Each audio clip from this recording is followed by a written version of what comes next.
Hey guys, in this video, we are going to show you how to download apps on laptop Windows. Downloading apps on a Windows laptop is very easy.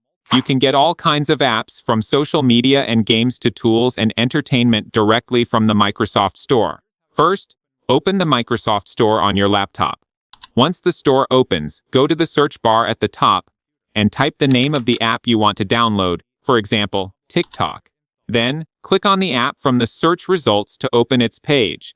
Here, you'll see details about the app, such as its description, rating, and reviews.